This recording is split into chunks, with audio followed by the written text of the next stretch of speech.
starting with, on my left, Major Mike Kanaan is a Deputy Chief Information Officer at the DOD Chief Digital and Artificial Intelligence Office. He was previously the Director of Operations at the Air Force and MIT AI Accelerator and chaired the Air Force's cross-functional team on AI. Mike is also the author of the book, T-minus AI, Humanity's Countdown to Artificial Intelligence and the New Pursuit of Global Power. Jacqueline Tame is an operating partner at Playground Global, an early-stage deep tech venture capital firm. She's also serving as the acting executive director of the Silicon Valley Defense Group. Jackie spent 15 years in the federal government, starting as an analyst in the CIA, and then moving to other positions in the intelligence community. A stint as a professional staffer in Congress, and then back to the DOD, culminating as the acting deputy director of the Joint AI Center. Artem Sherbinin is an active duty surface warfare officer currently serving as a chief technology officer at Task Force Hopper under U.S. Naval Surface Forces Command. He's a graduate of the U.S. Naval Academy and Georgetown University. Artem has served 3 deployments in the Western Pacific. He's founded the Navy's Artificial Intelligence Cross-Functional Team. He's also a National Security Fellow at the Center for New American Security. And then finally, Josh Marcuse is a Director of Strategic Initiatives for Google Public Sector. Previously, he served as the Executive Director of the Defense Innovation Board. And before that, Josh worked in various roles of the Office of the Secretary of Defense, at the Center for Strategic and International Studies and the Council for Foreign Relations. Josh is also the founder, board member, or advisor to a very long list of amazing nonprofits. So just a reminder to the audience, if you have any questions, please submit them to nexus@applied.co. Okay, friends, we are ready to jump in. So we'll start just kind of a broad question, just kind of down the row here, and then please, one of the best things about this panel is we are all friends, and this is going to be a conversation amongst friends. So the first question is accelerating the software-defined force is our theme for this conference this year. How does that resonate with you? What are the variables that are needed to accelerate the software-defined force? Mike, we'll start with you. Banner line for the CDIO, it deeply resonates. Our mission is to enable adoption, speed solutions, scale impact. I'm glad we're talking about it because software is hard. Innovation is hard. It's not a hand wave. It's also not a back office function. And, for example, I can't tell you the number of times in like a contemporary meeting or maybe with a manager or senior leader, they'll say something like, oh, it's just in a container. It's like a drag and drop icon. You can just go install it. It's like, well, no, that's not quite how it works. So to accelerate, it's 2 things. It's number 1, the digital acumen and literacy, and people talk about that all the time, but to a specific point, and the specific point is to write nuanced, precise, appropriate requirements that trickle down into meaningful key performance parameters that end up as material and enforceable language in statements of work and contracts.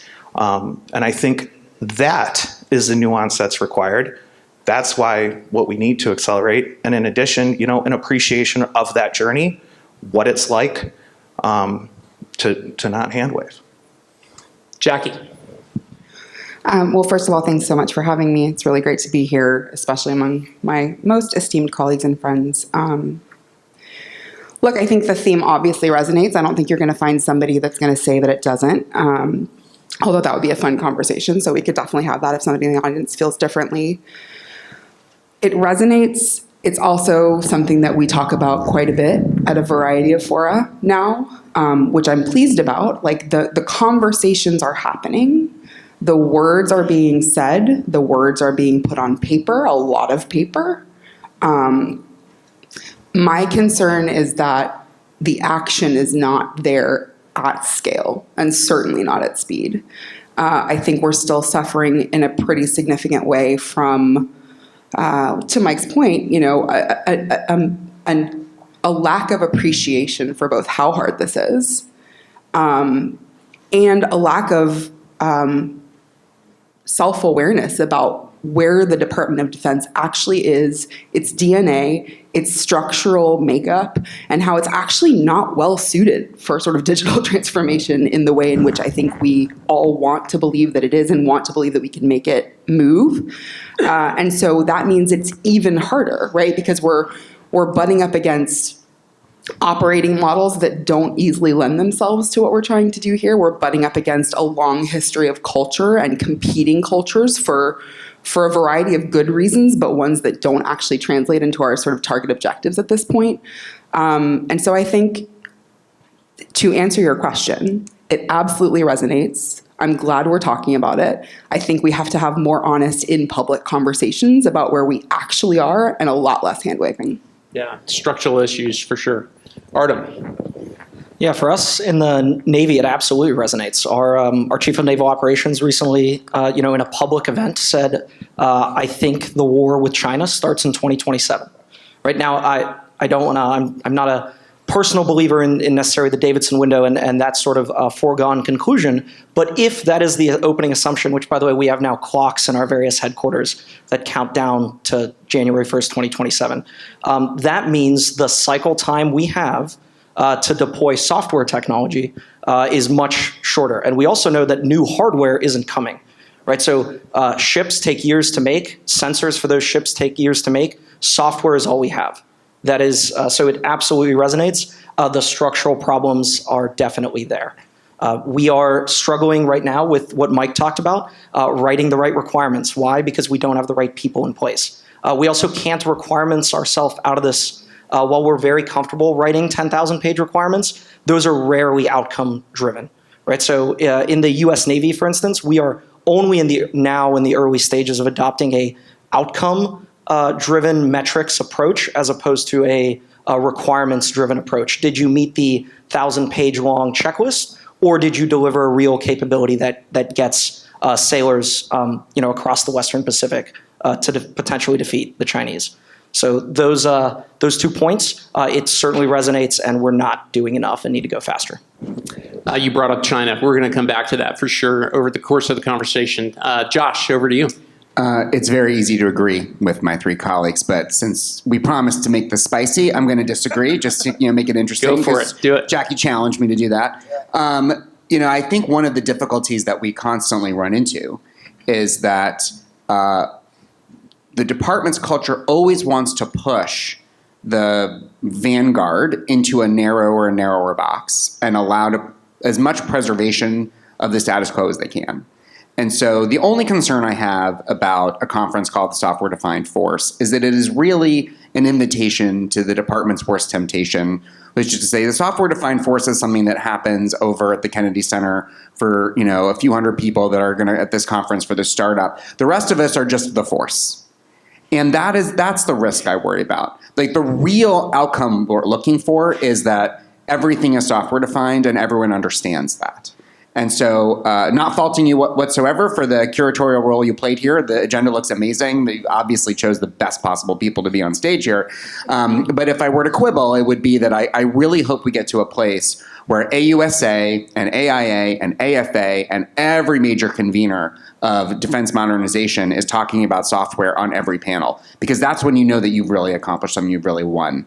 But having said that criticism, I also want to offer one counterpoint, which is I'm actually never been more proud of the department than I am right now, because when I was first started writing about software in DOD in 2018, every single general I talked to and every civilian thought that a container was a 40-foot long steel box.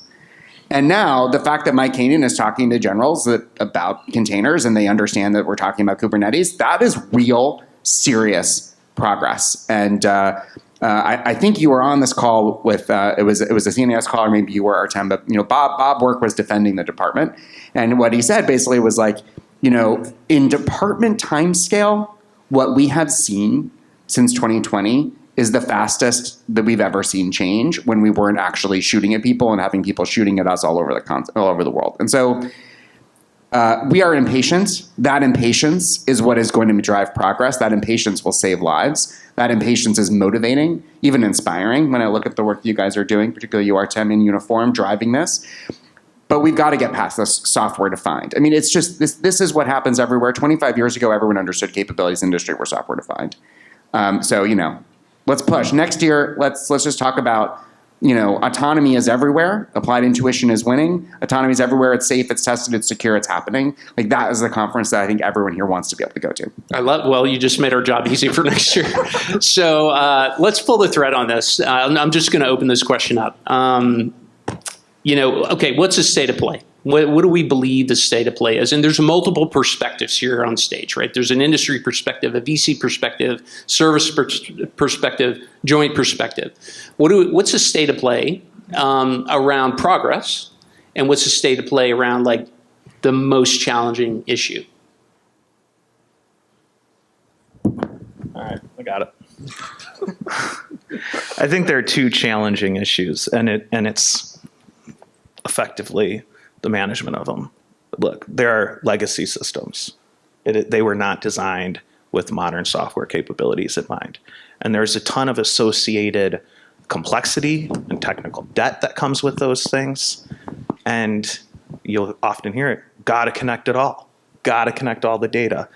Listen, every company in the world, every Fortune 500, has verticals that don't talk to each other, that doesn't have data that works, that has different programs and tools, and they serve a particular mission, they serve a particular customer.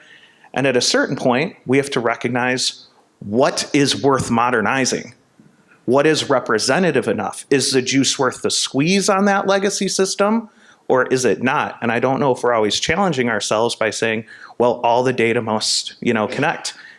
In a perfect world, I wish we could Kobayashi Maru half the things we do and, let the problem drive what data and, creative processes I would end up putting in place. That's obviously not practical in a lot of places, but there are places where it probably is. And shut off the lights. But it's the state of play is a consistent battle against this kind of like high modernism that seeps in. Like, we will build it, it will look awesome, we won't have to fix it, and the elegant solution's the answer. And getting ourselves, the humility to say that's not probably the case, there is no one ring to rule them all, is the smart thing to do. Jackie? Yeah, I think that I appreciate the fact that you landed on sort of the smart thing to do, because I think the other thing that we tend to do is treat the department as, right, a singular entity. And we talk about digital transformation, like, how well has DOD done digital transformation? Like, you can't answer that question because DOD is not a singular thing, right? And so, like anywhere, like any Fortune 500, as Mike said, or any other commercial entity, you're going to find those components, those elements that are pushing the boundaries, that have the leadership with intestinal fortitude. This is something that I talk about a lot, to actually push the boundaries, be prepared for whatever consequences there are by pushing those boundaries, and are making significant progress. Those are the places, by the way, that the talent that you do have, and the talent that sort of is watching from the wings a little bit, trepidatious, is going to try to flock to. And I think you see those pockets, pop up, and they don't have to be entire organizations. They could be a team within an organization. And so I think, it's trying to stop ourselves a little bit when we try to talk about this department as a singular entity with a singular, culture and everything else is important. I also think highlighting both the components that are doing this in a really significant way is incredibly important, and even highlighting people that are pushing boundaries, people that are breaking glass, people that are literally being punished every day. And I mean punished. Absolutely. For doing something differently, for breaking glass, for trying to do what we're asking them to do, but that then they get their hands slapped, if not more, for doing. And I think we need to start saying their names out loud. I think we need to start having I'm Artem? We should start putting them on stage. Absolutely. And I'm very, very passionate about the policy aspect of this, which I know we'll talk about in a bit, but I'm also really, really passionate about the leadership aspect of this. And I think it is time for, and I'm not saying that this doesn't exist, but I think it is time for an entire leadership team that knows what we need to do, is prepared for what comes with doing that, whether it's congressional scrutiny, whether it's you don't get your job at Lockheed afterwards, whether it's whatever it is, and it just does the right thing. Artem, how are you feeling about this? Yeah, I like the focus on. Sorry to Lockheed, I love Lockheed, whatever. No, I love the focus on human capital. That is absolutely a challenge, right? At every level, leadership must understand the problem in order to actually apply solutions. So I love that perspective. I also, to answer your original question, just want to offer in the Navy a tactical and strategic look at how we see the space. Tactical look, our ships for the first time since 1984 are actively engaged in missile combat today. We have to date fired nearly $1 billion of ordnance at incoming Houthi anti-ship cruise missiles to protect the sea lanes of communication. So we have currently now almost 24 ships that have gone through the Red Sea and have real combat experience. Right. So when we started that in late October, when our ships started getting shot at, the first challenge we had, Mike talked about data, right? It took us weeks, if not in some cases months, to extract sensor data, much less just unstructured text after action reports from those ships in the Red Sea. We are doing that in weeks today, and we are trying to get that down to 24 hours. So state of play, tactically, things getting better.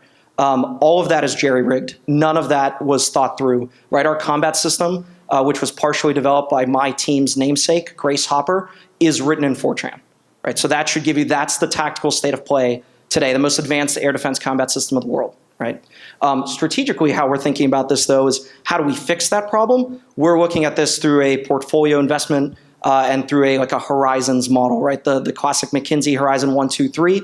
It's a funnel. In other words, things that are in Horizon 3, that's cool that they exist. We have a flat top line, which means we can't pay for all those things. So we are divesting from the 75 legacy capabilities into 1, maybe 2 new capabilities over in Horizon 1. And to cross that threshold gate, if you have to fit within a portfolio and you have to add mission impact.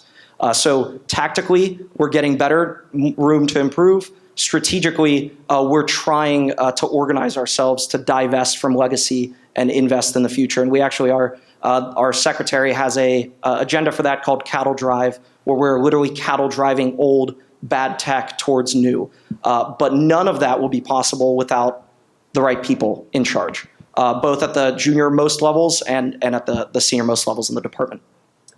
I'd like to steer so thank you, Artem. That's an incredible perspective on the real world implications of what's going on right now and what we're talking about today.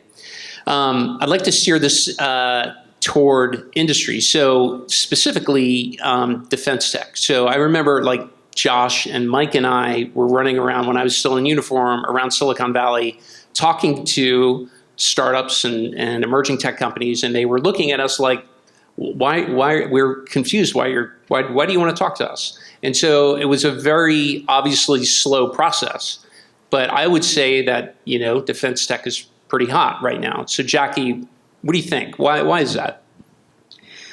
I mean, I thought about this and I asked, a number of smart people kind of their perspectives, because obviously there's not a singular thing that's going to sort of catalyze this pretty significant swing into investing in defense tech, into senior defense officials and civilians coming out and sort of going into venture to make significant investments. I think it's a variety of things. I think it's changes to the zero interest rate policy. I think it's the geopolitical environment. I think to some extent it was amplified by the war in Ukraine in terms of investors being able to see different upsides for different types of investments and a whole new sort of category that they recognize that there's a lot of there in terms of long-term potential revenue if you can penetrate the system and if you can make it sort of significant. And I think the biggest question mark for me, because I get a lot of inquiries, and by the way, my role at Playground is not actually doing my primary function is not doing sort of diligence on defense tech deals. It is actually to stand up a public sector practice and sort of a global security practice for the firm and its portcos to understand across the board, defense tech or not, like where there are synergies with government, regulatory, non-dilutive capital opportunities, what's coming down the pike in terms of the policy considerations they should be aware of, whether it's synthetic bio or AI or anything else. But I think the question is, and we talk about this at Silicon Valley Defense Group a lot, is the signal real, right? And how sustained is that signal going to be? And can we trust the signal? The recent awards for CCA, like all of these types of hopeful indicators, everybody is sort of on the edge of their seats waiting to find out, is it real? Is it going to last? Is it going to mean that more than a few billionaire-backed companies are going to actually be able to break into this space in a significant, sustained way? And I think people are cautiously optimistic, but also just not sure. So we talk about defense tech, and then there's tech in defense, two very different things. Mike, you famously wrote a post that went quite viral. We're all chuckling up here. It was called Fix Our Computers. It went viral to the degree that Congress picked it up and actually took action on it. I think Josh had a hand in making it viral. So Mike, where do you think we are, given, have we fixed our computers? Ooh. All right, secret to life, work, and love, manage expectations. I don't think we will ever fix computers. By the way, thesis here, every military in the history of time, smoke signals to pigeons to radio to digital, complained about IT, information technology, which is communication. Show me military that doesn't whatsoever. Well, that's something to worry about. That being said, it doesn't mean that we can't get better. So are they fixed? No. Could they be better than they are? Yeah. Are they better than they were? I think absolutely. And, by design, marketing here, whether it's a sentence, a word, or 3 words like fix our computers, the design was direct and unambiguous. It was universally relatable. I complained about, a computer this morning at, my house. It was a call to action that solved a systemic issue. A lot of it, I think, is intangible. It rallied a cause. A lot of it is tangible. A week later, every CIO of the department responded with a signed memo. Getting 5 signatures on a memo is difficult in the Department of Defense. Accountability is good. The second piece was the SASC reached out. And we worked on Section 241 because at the end of the day, we can't just complain about the issues. You have to associate a dollar sign to it. Is this a $10 billion problem? Is it a $100 billion problem? I don't know, but addressing that I think is important and adding material relevance to the thing that you require and ultimately desire. Congress is on the same team with us on that one, but we got to come, with bureaucracy hacking, wielding weapons, which is dollars. What does that look like? The third was local things. The number of emails I get to this day of, I just got a new computer. By the way, don't change a single background service. Don't change a single process.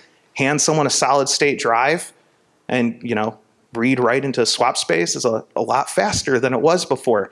Do that and you see huge gains in productivity, and kudos to the Air Force for measuring it. And then in one of those full circle moments, I think I texted you this like 2 weeks ago. Yeah. I got an email, Fix Our Computers, a DOD congressionally mandated survey on the state of IT in the Department of Defense, which is good. That's attention. That being said, I then pulled up how much memory my computer is using on boot, and it was 96%. So we have a ways to go, but vendors are discussing it. We're discussing it. Congress is discussing it. So I think while sometimes immaterial, very, very real impact since then. It's a journey.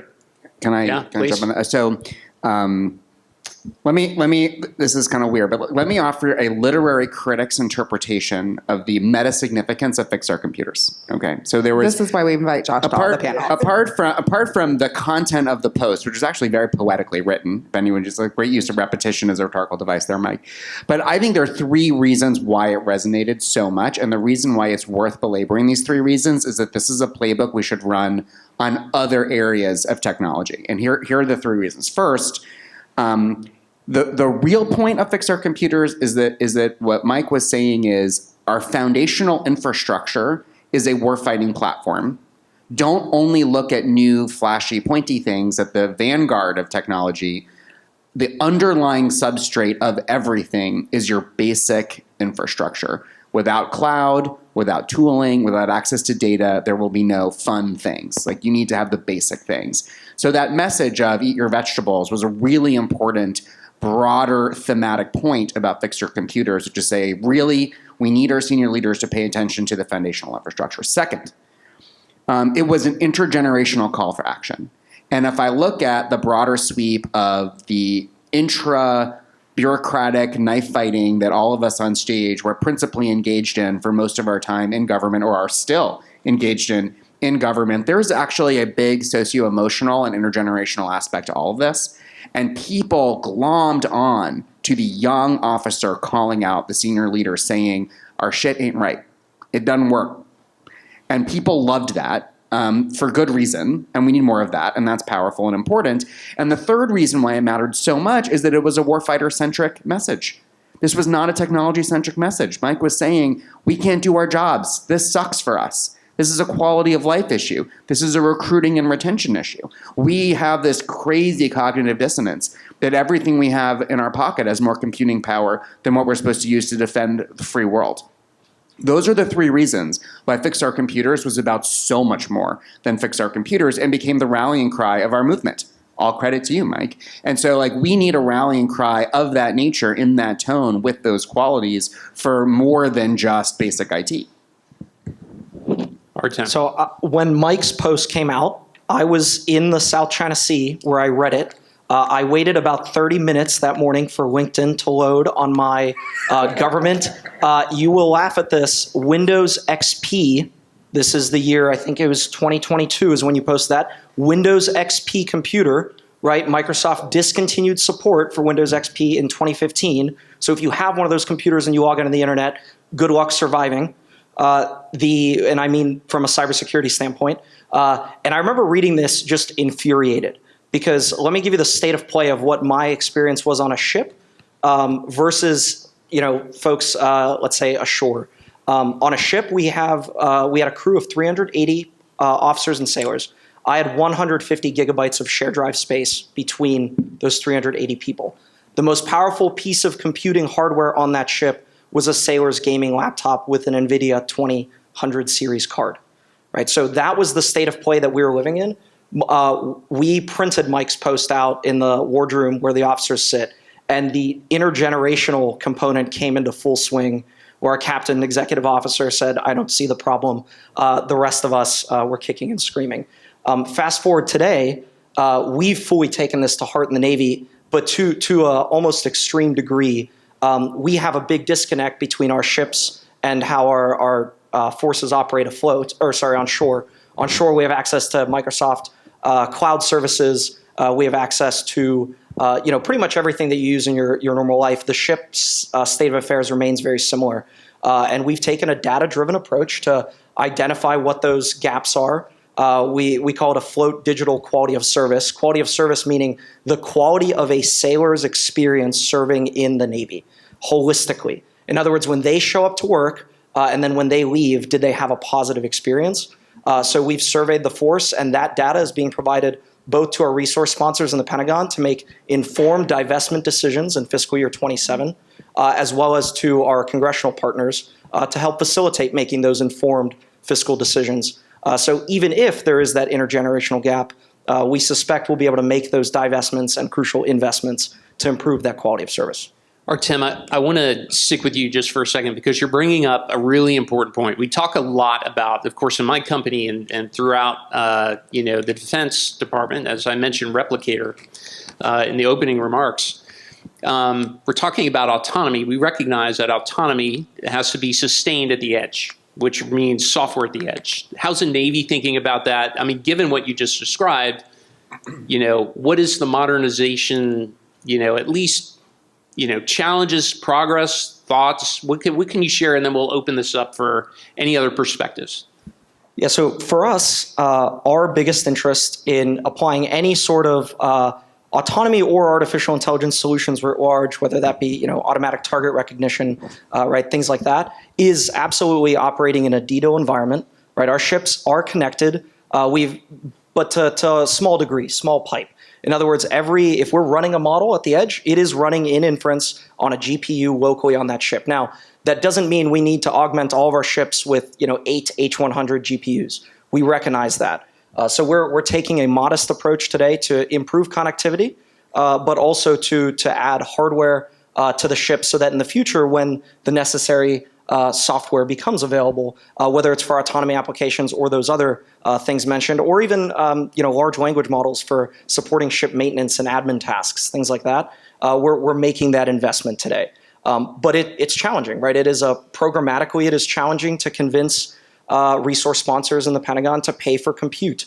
That is a new concept. The idea of putting stacks of servers on a ship is not new. The idea of putting GPUs on a ship is new. Similarly, we have not invested in any sort of, like I mentioned, like storage for sailors on the ship's share drive. Similar problem for sensor data. A Navy warship produces, on average, 150 terabytes of raw sensor data per ship per day. We have 258 surface combatants and then 11 aircraft carriers.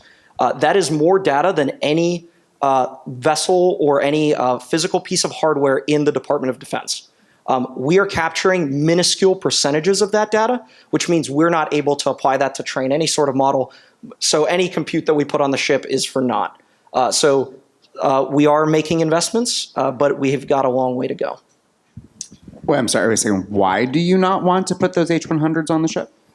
Not that we don't want to. One, if anyone from NVIDIA is here, kind of hard to get your H100s at the moment. But two, we absolutely want to do that in the long run. We're starting smaller so we can move faster. So for instance, we have a sensor on ships today that supports anti-ship cruise missile defense in the Red Sea. That sensor is critical to the defense of the ship. It captures a really critical radio frequency data, which is a unique data modality that commercial spaces don't necessarily operate with. We think there's an application for artificial intelligence to 10x the process there by which we defend our ships. We know that we need to do something about that, so we've put 2 A100 GPUs on because we could get access to them and that was cheaper. This sounds almost comical for an organization with a $100+ billion budget to be making these small kind of choices, but it's critical to maximize the lethality of the force. Tactical choices today, strategic decisions of tomorrow. Few points about edge. So there's a lot of definitions of edge. Number one, recognize where the market is going. Big LLMs on a whole bunch of compute that take more power than a city, that is not sustainable. It's not tenable. It's not going to work. People are going to figure out how to get to the edge. And I'm just using an example of LLMs. Name the technology. Name the learning suite of technologies. You want to work on edge? I think the Department of Defense is a pretty good problem statement for that for industry. This would be the place to do it that would work in the real world afterwards. Number two, edge is how do we empower people? Back to fix our computers. That was, just at GeoInt, Mr. Sherman noted fix our computers as driving the fulcrum digital strategy, and that resulted in the reciprocity memo as I think probably the first move, which is we'll lean towards yes, you won't say no in accepting someone else's software approvals. I can't tell you how many times Artem and I have talked about software that I have approved or he has approved that apparently I can't share. I think that's helpful for everyone. It's also the type of memo and policy and directive that isn't oriented towards program managers. It was oriented towards the users. It was oriented towards vendors to say, look, you have to lean towards yes. I think that was also very powerful. And at the end of the day, we have to recognize making a value proposition where all those things go, and edge has to be put into the consideration of that. On the AI front, people don't talk about it enough. I think there's some nuance. If you're doing AI, name the technique, I don't really care. If you're doing it well, data goes down at the edge. You aren't pulling 150 terabytes of data. You are pulling insights when necessary. And when you start to see that kind of flywheel effect and pulling less data over limited bandwidth, spectrum's only so big, that's when you know you're doing AI well. And you would see that at companies, you see that in life. That should be a sort of marker of progress in the Department of Defense too. So you're highlighting, or we are highlighting, a lot of structural barriers to progress. Josh, I'm confident you have a few opinions on what those are and how they might be overcome. I'm sorry, I'm still on the last topic for a second. So Artem, just a suggestion. What I would do if I were you. I think I read that there's 37 racks on an Aegis destroyer.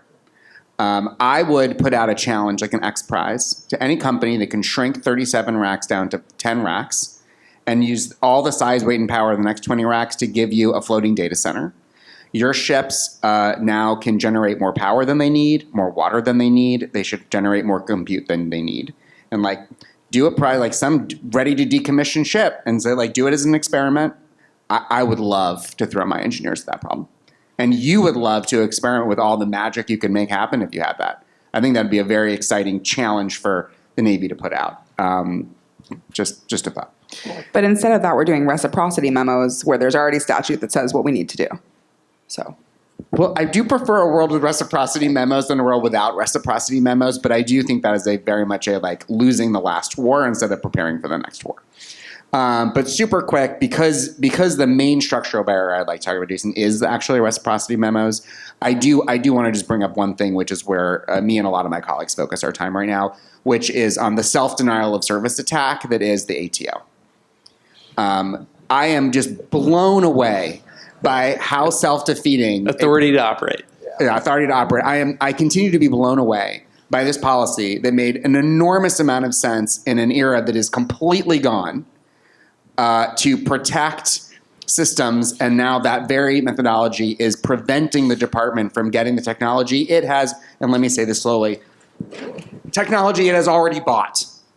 So my experience helping a bunch of Air Force captains stand up AFWERX was to be unbelievably impressed by how well Roper and the AFWERX team solved the issue of speed to contract and attracting the new entrants that Jacqueline talked about to the market.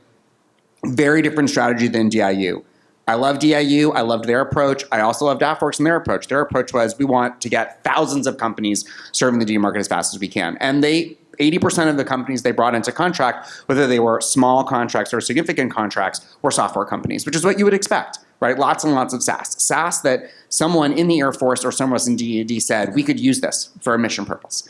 And now we have this farm, if you will, of all these different flowers that we've planted of these companies. Many of these companies do not deserve to scale in the department, but some of them definitely do.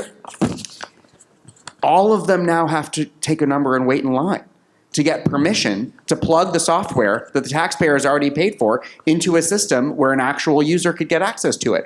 All because we have created this artificial choke point of the authority to operate, which, by the way, is mostly consisting of human beings inspecting code on paper. Right? This is not a machine inspecting code to find errors, to actually discover where the errors are and force that company to repair those errors to create real cybersecurity improvement. It's purely theatrical. And the idea that we would not only force companies to pay for the time, expertise, and the tax on all of their resources and energy in their incredibly competitive environment to get permission to do it one time, we make them go through that process for every single customer in DoD they want to meet. This is the one policy that is preventing so much of the progress that so many leaders in the department at all levels are begging for.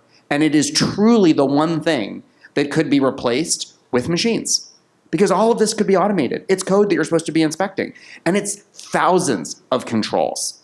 And it is wild to me that this is the problem we're facing. So ATO reform is the structural barrier we want to solve. And it is solvable. There's great companies out there that are working on solutions to this. And we all need to come together and make them the law of the land to get over this. You're saying the policy debt is a bigger problem than the technical debt in the DOD, essentially. But you said that much better than I did. Yes, the policy debt is a huge problem, and this is an example of allowing humans to do what humans do best and machines to do what machines do best. We have a huge gap in cybersecurity professionals, over 600 positions vacant in cyber just in OSD alone. I would love our cybersecurity workforce to be solving important cybersecurity problems, not, administering this pencil whipping process designed to hermetically seal the department off from the innovation that it has already selected and purchased. Jackie, you don't think we should even have reciprocity memos? In other words, we shouldn't be at that point. No, it's not about not having reciprocity. It's about not needing effing memos because we already have the law and DOD policy on our side to do this. Like the way okay, this is my high horse, and everybody that knows me knows this, and I apologize, but I have to do it because we said policy debt, and it's a trigger for me. The Department of Defense, whether people want to acknowledge this or not, runs, lives, breathes, dies on policy. Period. End of story. People make decisions about whatever they do day to day. People make decisions about how they turn on their computers. People make decisions about how they acquire and how they test and how they whatever by a usually non-OCR'd PDF that they may or may not be able to find, that may or may not be current, that certainly doesn't talk to other documents that govern the way that other components do this. And if I agree with everything that you said about ATO reform. That is one policy that could change things significantly. However, my guess is if we were to rewrite that policy, we would do the thing that we always do, which is not see what that policy change is actually going to impact throughout the rest of the Department of Defense and every other thing, whether it's CI or like anything that potentially is or is not related to that policy's objective, will then be a forgotten afterthought. And so then in a completely different space, we will have something break, something not be able to, be bought or whatever else, because we haven't done the connective tissue mapping of just what is it that we have already told ourselves to do, legally or otherwise, from a sub-regulatory perspective, and just done, which also, by the way, a computer can do, right? Like machines can do this. And the one thing, like I was thinking about this on the car ride over here. If I could put out a call to action, my fix your computers for today is there is this unbelievable rule that we have in the way that we craft DOD policy. I don't know if it is the same way that we do it across every other federal agency and department. My guess is yes. Where in DOD, you are allowed to create a definition for the purpose of that sole policy. So counterintelligence can be defined in one policy in the Army completely differently than the way that the Navy does, completely differently than the way that CENTCOM does, doesn't matter, right? They all derive from law. They all derive from an overarching DOD policy. If we could use machines to figure out where we have defined every single word in the back annex of every policy and figure out how many different definitions of each of those words we have and just reconcile them. Because, by the way, if you did that, that's because there was a disagreement amongst the stakeholders that have to approve that policy before it gets put out. And it means that the 282 days which it takes to put out a DOD policy, by the way, on average, was going to be even longer than that. So if we could just reconcile definitions and have a standard set of definitions from which to depart mildly, I think we would solve a lot of other problems. I want to change gears just for the sake of time, and I promised you guys a couple of videos to see. So our company, as Peter said earlier, we have an incredible business building autonomy and vehicle software, and so we're very attuned to what the global market is doing, what various different OEMs are doing, and those that we're supporting, of course, our customers, we're very engaged with them, but we've heard a lot about what's happening in China. So we decided to go take a look and see for ourselves. So we have just a couple of videos, if we could call the first one up. And so what you're going to see here is the inside. This is a production vehicle doing a maneuver autonomously in some pretty sporty conditions, as you can see there. These OEMs, in China, there's about 17 major OEMs building electric vehicles. The level of autonomy, quite frankly, was incredibly surprising to us when we took a look. Arguably much better than anything you would find in any OEM, Western built, including Tesla. Those vehicles go for $10,000 to about $60,000. We have another one real quick I want to show. So another video, if you can play that. So this one is in a parking garage, and this is actually running autonomously, parking in a spot. This particular video, there's people in the car, obviously backing into a spot. They also demonstrated to our team who went to check this out, essentially using a phone app. You get out of the car, you let the car park itself down 5 levels into a spot in a parking garage. So this is very, very sophisticated technology that we're seeing. There is a bottomless pit of STEM talent in China. These engineers are working 16 to 18-hour days because unemployment for engineers in China is actually very high. And so they're essentially, working incredibly hard to keep their job. Now, this is on the commercial side, but indeed this has implications for national security. So I'd like to get your thoughts. What do you think based on what you just saw? I'm just really glad that I don't have 6 data centers and a massive AI research center in that country. Say more. That was sarcasm. I'm very proud of the fact that Google left China. And, yeah, I'm sure there is clearly a lot of AI talent there.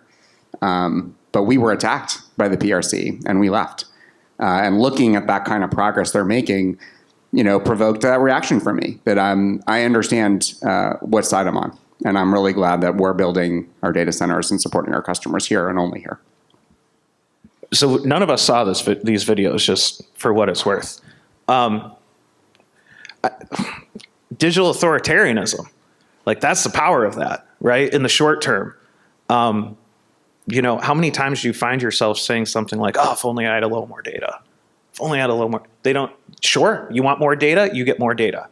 You don't like that law, you don't like that policy, rescind it. Right? There's concerted movement. Now the question is does that work in the short term? I think so. I think it's incredibly effective, technically speaking. The onus on us, though, is to present the alternative value proposition. And that is why you wouldn't engage in such a thing, why that's wrong. And also, I think, for what it's worth, there are blind spots to that, pun intended. You get blind spots to other parts of the market, other innovators, et cetera. So that's short-term digital authoritarianism. Our question is how do we address that in the long term in the most American way possible? And that being the value proposition itself, the fact this conversation is taking place, it's the point at the end of the day. As I mentioned before, we were pretty surprised by what we saw. And do you all feel like there's an implication? We all know that all of that IP flows to the Chinese government, to the Chinese military. Do you think that there's going to be an easy connection to advancements in their capability, or do you think that this is going to be something isolated? I mean, yes, I think we'll see a near term. I like the framing, right? The near term to long term concern here. So yes, there's an implication that Chinese autonomy, Chinese weapon systems, Chinese missiles, et cetera, will rival our own. Long-term implication, I want to offer an alternative historic analogy here, is that this remains a similar United States-Soviet Union-like relationship, right? The Soviet Union famously built their own version of Silicon Valley. I'm originally from Ukraine. I was born there. My grandparents actually worked in the Soviet version of the Silicon Valley, building the Soviet version of American chips, right? That remains a similar model. In China, the best chips remain to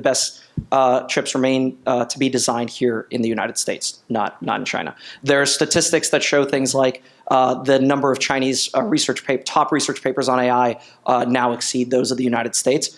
Outcomes matter, And I think we're still seeing those outcomes here, vice in China. So that's the historical analogy there, and why in the long term I remain extremely confident in American ingenuity. Another point is if you look at the entire stack, right, this is, which we in the United States I think have a better perspective than the Chinese do.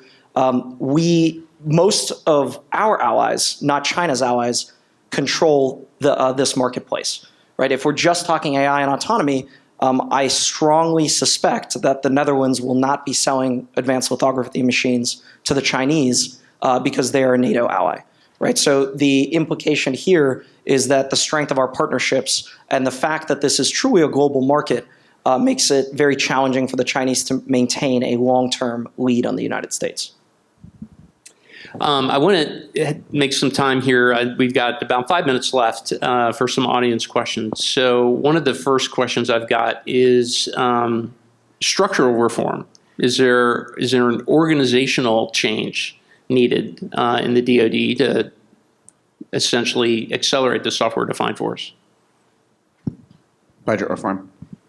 I mean, everyone here who follows these issues and loves these issues needs to make sure they read the PPBE reform project, and you know, every major defense think tank has written now something about PPP reform because of the commission, and it does feel like it's a nerdy, wonky topic. But the truth is that in strategy, what really matters is where you allocate your resources, and the issue isn't even as simple as we aren't putting resources in the right places. It's the lack of budget agility means that we cannot outcompete. So my favorite metaphor here is to imagine that what we are engaged in with this formidable competitor is essentially the bureaucratic equivalent of an aerial dogfight. I've been watching Masters of the Air. If you should all watch it, incredible, like Band of Brothers in the air, and amazing to watch for the first time through CGI. These air battles of thousands of airplanes in the air. We are in the bureaucratic equivalent of that type of contest. And the turning radius of the aircraft the United States is in is our resource allocation process. If it takes 5 years or if it takes 3 years to write a budget and then it's a 5-year budget, if it's really like a 12 years from conception of a new idea from someone like Mike or Artem to it actually being fielded, that is the turning radius of our fighter. And we have to think about how long it takes us to build and assemble the fighters and get them, through manufacturing into the air. This is a really rich metaphor. And so I asked ourselves, what is the adversary's turning radius? How quickly can they move people, resources, and ideas from one idea to another idea? How rapidly can they iterate?